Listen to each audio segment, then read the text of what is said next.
foundation. Keeping the precepts.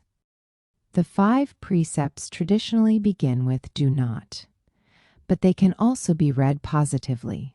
Thus, "do not kill" becomes "love all beings equally and compassionately." "Do not steal" becomes "give alms and create virtue." "Do not engage in improper sexuality" becomes "cultivate a pure and upright body and mind." "Do not lie" becomes "speak only the truth and uphold trust." "Do not drink alcohol" becomes "always maintain bright and upright wisdom."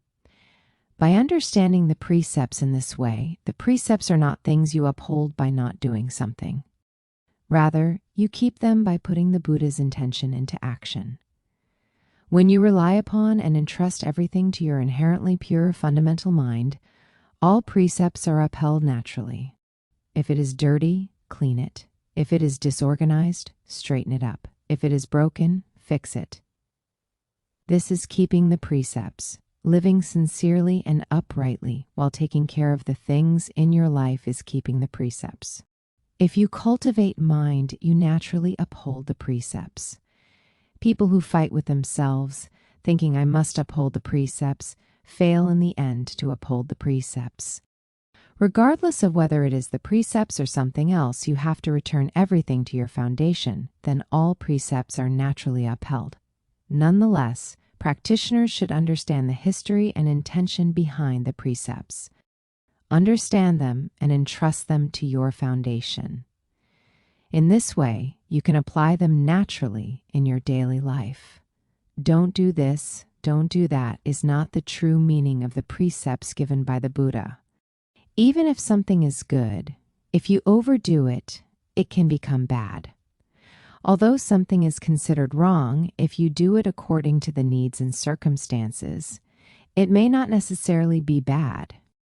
If you let go of all things to your foundation, the precepts will be kept naturally, even though you don't constantly think about them. When this happens, precepts are the wings of freedom. Do not try to adapt yourself to the precepts. Rather, let the precepts, which are already within you, come out naturally. If you completely let go of the thought of "I" and realize your inherent nature, the karma that you have piled up over eons cannot bind you. When you truly know your inherent nature, you also naturally know what the precepts are, so you won't have to try to distinguish between what is consistent with the precepts and what isn't. But if you cling to formality and rules, your thoughts of "I won't die" and "you won't be able to experience the spiritual realm." While keeping the precepts, you shouldn't be bound up by them. This is why the middle path is necessary. There's no need to go around creating disturbances. Love others. See all things equally. Speak kindly and gently, and embrace others with a broad mind. The sutras are descriptions of how this world works. However, after the sutras appeared, some people spent all of their energy studying the sutras and so paid less attention to reality. Thus, traditionally, Seon masters didn't allow disciples to read sutras at the beginning of their practice. If you get too caught up in the sutras and cannot escape from them, all you'll ever achieve is becoming a bookworm. Those people who read sutras but miss the true meaning are like bees that hit the window and die while trying to get to the flowers on the other side. When you can firmly entrust everything to your foundation without being caught by anything, only then you can truly read sutras such as the Heart Sutra, the Diamond Sutra, the Lotus Sutra, or the Flower Ornament Sutra. If you correctly brighten your mind and clearly see yourself, only then you can refer to the teachings left by great teachers of the past. You have to know your true self. Then, when you read sutras, you can understand the true meaning of the words. When you read sutras, don't see only the words. Even if you don't read the sutras, you still have to know the fundamental truth they express. Even though you have memorized the entire Diamond Sutra, if you haven't experienced the unseen half of reality, then you will only see and follow the words, not the Buddha's true meaning. Buddhism is doing. Buddhism is applying and putting into practice the truth of the sutras. In the process of teaching people, all the Buddhas of history have used expressions and sayings that require deep reflection to understand. Don't treat these expressions carelessly. They contain great meaning. There are people who have only a superficial understanding of these teachings and go around saying things like, "Everything is empty, so what is there to cling to?" But you shouldn't be so reckless. Only those people who have truly experienced the meaning of these expressions are free to talk about them. If someone who hasn't experienced it for him or herself just repeats these kinds of teachings, the karma from those actions won't disappear even after 1,000,000 kalpas. If people had correctly understood the truth, then past masters wouldn't have needed to give so many methods and teachings. However, people didn't know the truth, so there had to be many Dharma talks and methods such as chanting, reading sutras, and lighting candles. Many places still follow those methods and traditions, but you must know the underlying meaning. Otherwise, you'll insist on using a horse cart in the age of the automobile. The important point is this: don't be distracted by methods or traditions that were developed for past eras. Everyone needs to learn how to directly become a Buddha, instead of being burdened by all kinds of different methods, reciting the Buddha's name and chanting sutras. When those people who are one with their foundation chant sutras, the sound of their chanting permeates the entire universe and is heard by every Buddha and Bodhisattva. All things function together as one, so if you read sutras and chant mantras from this non-dual perspective, then true virtue and merit arises. However, if you don't know the deep meaning, your chanting doesn't reach the Dharma realm. You should know that when we recite the Heart Sutra or the Thousand Hands Sutra, we are learning the principles by which all visible and invisible phenomena function together as one, naturally and at every instant. If we put these principles into practice in our daily life, then we also learn how to go and come without going and coming. Many Buddhists chant the name of Avalokiteshvara Bodhisattva, but in most cases, instead of brightening their own heart, they are looking for light from outside themselves. Because they're chanting with only their mouth, their hearts don't become brighter. If you don't know that your inherent nature is fundamentally bright, how can you save yourself, and how can you give light to people around you? Some people think that they must recite Buddha's name every day without fail. However, to those people who do not give rise to the thought of I, a single thought can become reciting Buddha's name. A single thought guides the entire world, and a single thought becomes the manifestation of our true nature. You have to know this principle, and not just chant the Buddha's name with only your mouth, one with your ancestors. Your parents, ancestors, all bodhisattvas, and all dharma-protecting spirits exist within your mind. So in your daily life, if you earnestly entrust everything that confronts you to your fundamental mind, your life itself becomes a memorial service for your parents and an expression of gratitude to the Buddhas and ancestors. Generally speaking, people assume that once someone is dead, there's nothing more that can be done for them. If we were separate, unconnected existences, this would be true, but we are not such limited beings. While changing every instant, we are all connected as one by our fundamental nature, our Buddha nature, our root. We are connected as one with all beings, whether they are in the next room or have left their body altogether. Thus, we are able to give them light and energy according to our ability to become one with them. This means unconditionally entrusting everything about the situation to our foundation. It means completely letting go to our foundation of all of our worries, likes and dislikes, and the subtle habit of viewing things as fundamentally separate. We are a spiritual light for others to the extent that we can do this. Often, people read a book or hear a talk and think they know, but they are wrong. They will truly know only through doing, through applying their understanding and experiencing for themselves.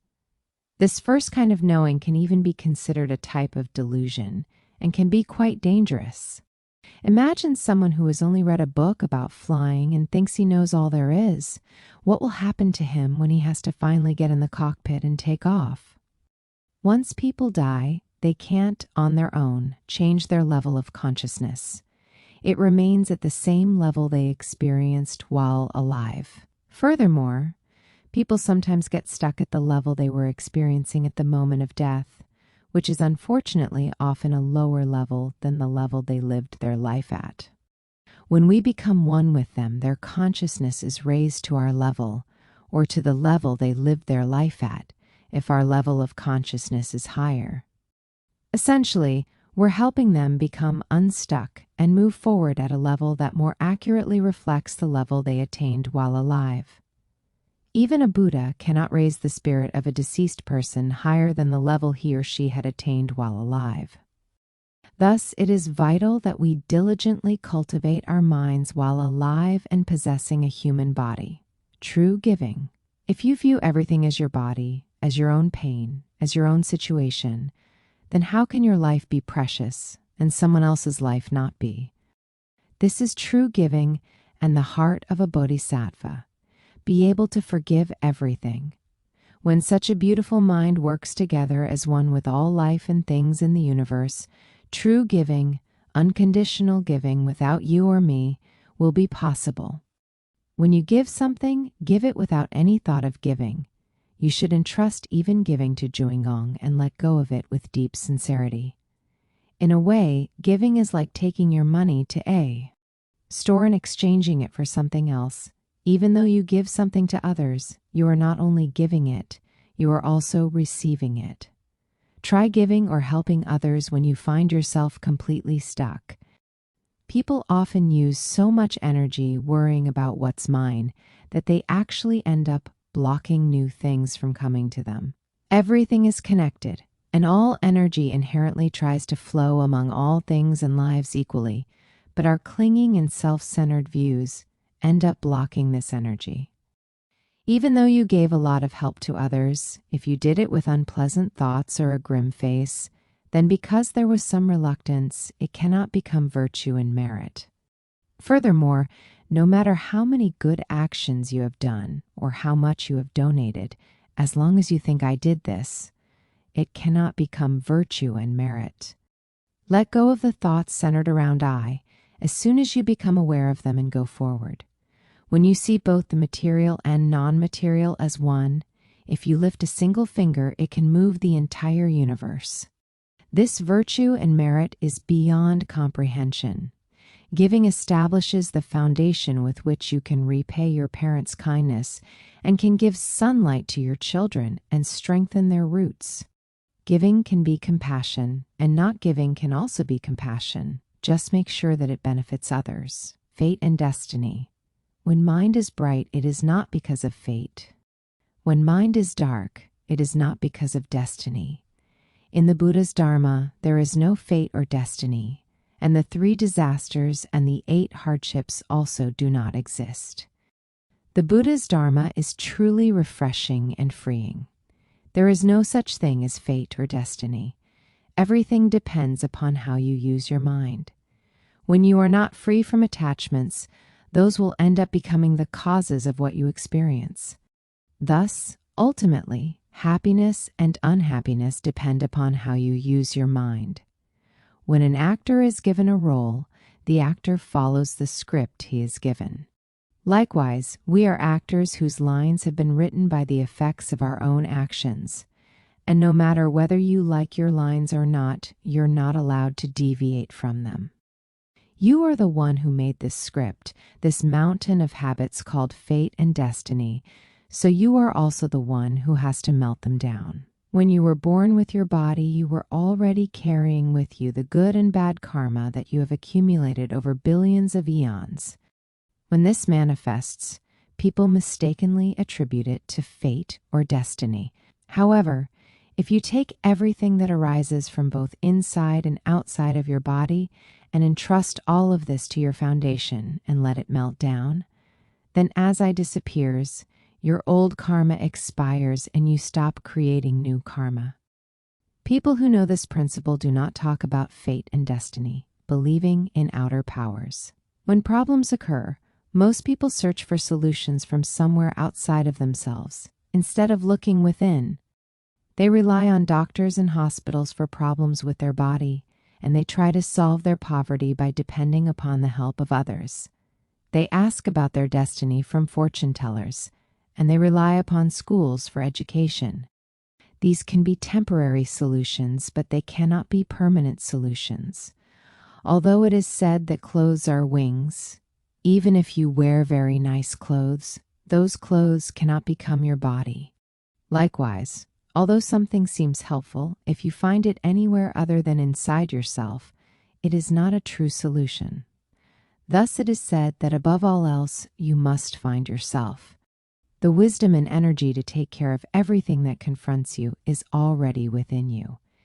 If you wander around looking for something outside yourself, you cannot take advantage of the unlimited solutions that are inside. Happiness does not come from something outside of us, it exists within.